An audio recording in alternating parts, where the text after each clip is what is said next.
Aaron, where are you? Answer now! Aaron! Oh, hello. It's been a while. And why is that? Oh, I remember, because you haven't messaged me for 2 whole goddamn months. Good grief, young lady. Huh? Don't give me huh. I don't need to hear any attitude from you. I see you still got no awareness of the fact that you're a wife of this household. No, but... When your mother-in-law kindly goes out of her way to message you, you put whatever you're doing aside and respond immediately. That's one of the rules you live by as my son's wife. If you understand, please be more mindful next time. I am not done speaking yet. Quit your butting in and listen to what your mother-in-law has to say. Oh. Firstly, I recently saw a new apartment where you two got together for the first time. The place you went to live after you moved out? Our new apartment? And, my God, you haven't been doing the housework at all, have you? The room was filthy. There were clothes scattered all over the floor and tissues left tossed all over the place. You didn't even wash the pots and pans. I've never seen such a sorry state. How could you call that place a home? Are there sweet wrappers and a ready meal? Hamburger boxes flowing out of the garbage all over the floor. Not to mention the mountain of empty beer cans on the table. My little Seth doesn't drink alcohol, so they could only be yours. They were, weren't they? Admit it. No, I have allergies and break out in rashes when I drink alcohol. Be quiet, young lady. I did not give you permission to speak. Oh, sorry. To top it all off, the place was covered in dust. You haven't been vacuuming at all, have you? I only allowed you to continue working after you got married because you said you'd have no problem juggling your work with the housework. But if you're not capable of looking after your husband, I suggest you resign immediately so you can focus on your womanly duties. This is why women should stay-at-home housewives once they are married. Are you finished now? What? You appear to be making a lot of misconceptions, so allow me to correct you. Don't talk back to me, young lady. Me and Seth are already divorced. Yes, I'm aware of that. Huh? If you know, then why are you throwing around words like mother-in-law and wife? Why wouldn't I? Come on, Aaron. Please use your brain for once. Even if you're divorced, as long as you and my little Seth are living together, you're still his wife. And you still have a role to fulfill in our family. It's your sacred duty and obligation to serve your husband with devotion and loyalty. And to display the proper respect towards me, your mother-in-law. Do you have any idea how little sense what you're saying makes? The fact that we're divorced already makes us strangers now. We stopped being a couple and started leading separate lives the moment the divorce was finalized. Which is why any notion that I have to look after or fulfill my womanly duties towards him are ridiculous, plain and simple. I already warned you, young lady. Don't talk back to your mother-in-law. I'm not talking back. I'm having a normal conversation with you, like a reasonable human being. Reasonable? Which part? Let me say it once more. I'll make it crystal clear this time to help you understand. Any woman who doesn't look after her husband is a failure of a wife. If you can't keep on top of the housework while working, then hurry up and quit your job already. How about I contact your company and tell them you've decided to step down to focus on being a housewife? No, stop it. I don't think there's any danger of them taking a resignation declared by some stranger over the phone seriously. But I don't want to cause them any inconvenience. Then just quit now while you still have some dignity left. Let's face it, after seeing how lazy you are at home, you're probably a burden to them too. I'm not a burden, actually. I'm a high-valued employee. And besides, if I want to quit, I wouldn't be able to make ends meet. Oh, don't talk such nonsense. Are you seriously saying that my little Seth's salary alone isn't enough to keep you going? But I already told you we're not living that kind of life together anymore. I think what you meant to say is that you're a shameful disappointment of a wife. Looking after the household by skillfully managing the finances is a wife's duty. But we already divorced, and I'm not his wife anymore. How many times do I have to say it? Lord, give me strength. Give it a rest. You're like a broken record. Just because you're divorced doesn't mean you can start neglecting the housework and living like swamp rats. Oh, my poor Seth. In that case, you're wasting your time. I live in a different state now. What? My company offered me a transfer as soon as the divorce went through. So I took them up on it and moved out of the state. Good grief. A wife who goes off on solo business ventures away from her family? I've never heard anything so absurd in my life. Like I told you, I'm not your son's wife anymore.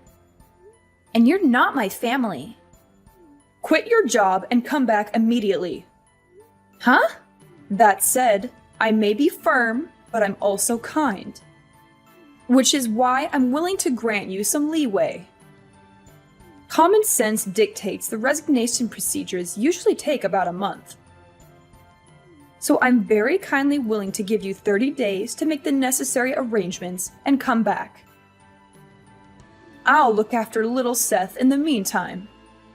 So hurry up and quit your job and move back here so you can be by our side again. I told you, we're divorced. Quit talking nonsense. Now you're just arguing for argument's sake, young lady. Nonsense? You heard me.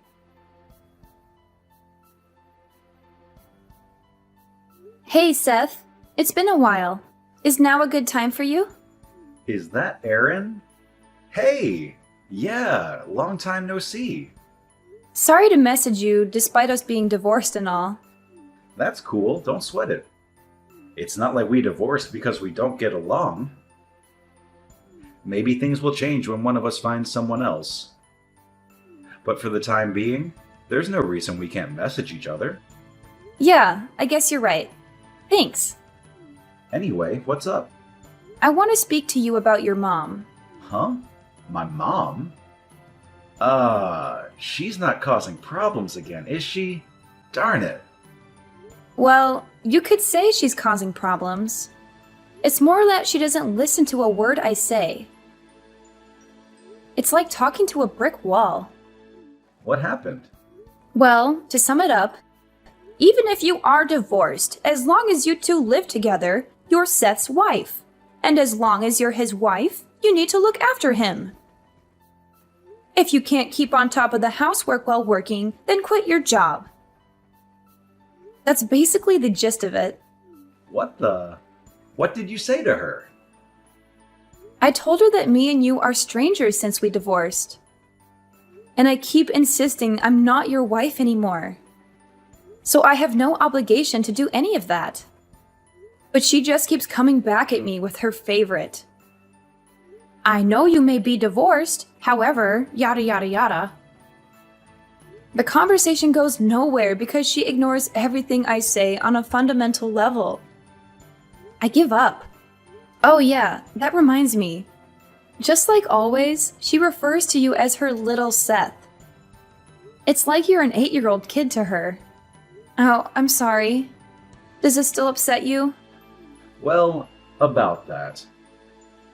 As soon as our divorce went through, my dad also moved out, and now my parents are living separately. Ever since then, her over-interfering in my life reached levels previously unimaginable.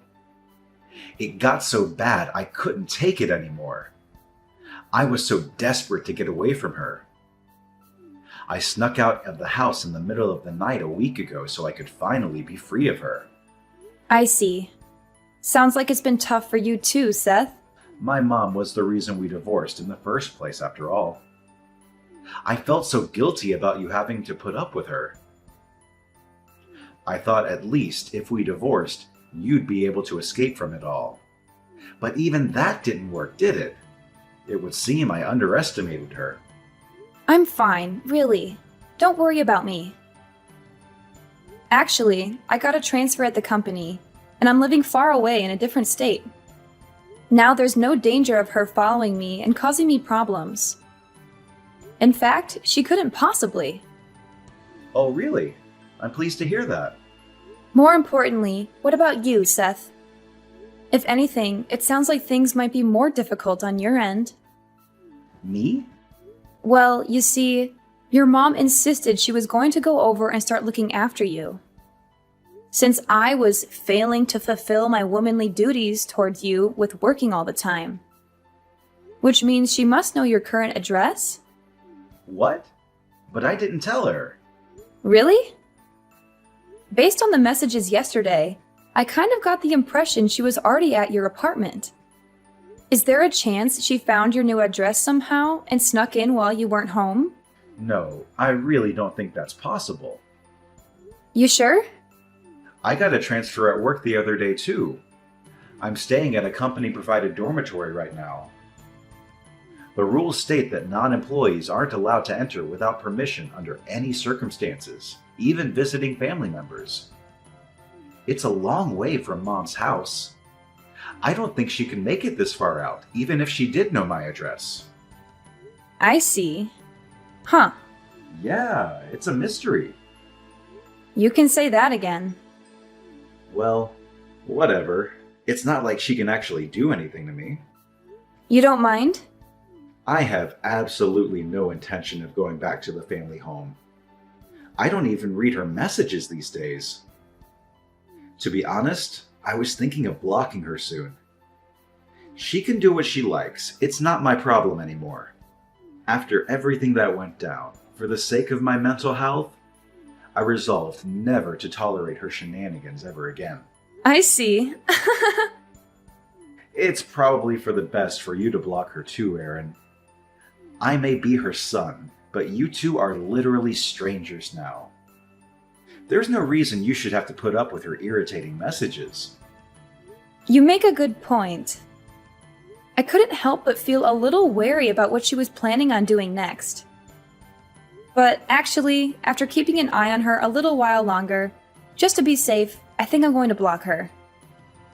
I think it's for the best. Anyway, I'm about to jump in the bath. Sure. Thanks for today, Seth. Night-night. Good night.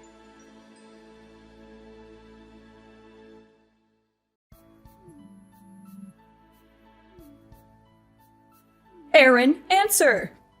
What the hell is going on? You've got some explaining to do. What do you mean? Some strange woman walked in while I was cleaning little Seth's room. She yelled, "Who are you? What are you doing in my apartment?" Before I could even figure out what was going on, some middle-aged guy bolted in. They started shouting like crazy lunatics and threatened to call the police. They were saying such awful things to me, Aaron. It was horrible. I was so startled I ran to the bathroom and locked myself in. What's going on? Explain. Oh no, you didn't. Goodness me. There's no way. You didn't, by chance, enter a complete stranger's house, did you? Huh? Where are you right now? In the apartment in Rainbow Town. What? Oh my god. That's not the room in the tower block called Comfort Heights, is it? Tell me it isn't. Yes, it is. What of it?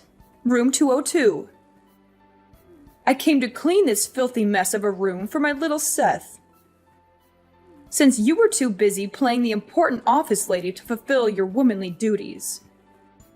You and little Seth are living together here, right? Why do you think that? Because there are 2 sets of plates and cutlery. But then this happened. I have no idea what's going on. Listen, Marissa, the apartment you're in right now belonged to my aunt, who let me stay with her for about 10 days after me and Seth finished with divorce proceedings. Wait, what? Your aunt? However, my aunt moved out a month ago. Based on what you're telling me, it seems like some new people moved in. But that doesn't make any sense. I found this address in my little Seth's room. It was written on a notepad I found on his desk. He probably wrote it down when I told him where I was staying. Huh? I had a lot of stuff when I moved out, but I didn't want to hang around and get in his way for too long. So he said if I forgot anything, he'd send it later on in the post. Which is why I told him I'd be staying at my aunt's until the end of the month and sent him her address. He probably just forgot to toss his old notepad in the trash. How could this be? I thought he wrote down his new address for me so I could come and see him. Oh my God. The only reason I didn't try following him when he disappeared in the night is because I thought, knowing his address, I could go and see him whenever I wanted. If this isn't his apartment, where's my little Seth right now? Tell me! Nope, sorry. I don't even know myself. I know you're lying. What kind of wife doesn't know where her husband lives? That just doesn't happen. Like I said, me and your son are no longer married. And like I said, even if you are divorced. Want to know the reason why we got divorced, Marissa? Because of you. What? Me? Seth hates how you meddle in his life all the time. He told me you've been babying him and interfering with basically everything he ever does since he was a teenager. Then when we married, you started acting like some kind of dictator trying to turn me into his personal slave. I was to cater to his every whim, at all times, regardless of what I wanted. He blamed himself, and his mental health took a turn for the worse. He stopped eating. He could barely sleep. He became a shell of his old self because of what you were putting me through. Huh? After a long, difficult decision, me and him decided that a divorce would be the best way to reduce the burden on both of us. So that's where we are now. Oh my God. I just wanted my cherished, beloved Seth to be happy. Is that a crime? He's the one who said he hates you interfering. You drove your son to the emotional and psychological brink with your psychotic behavior. Does that sound like happiness to you? Oh my God. What is this? I don't even... Is everything all right? What do you mean? I seem to remember you saying something about being locked in a stranger's bathroom. This is bad. I can hear police cars outside. That tends to happen when you illegally enter strangers' homes.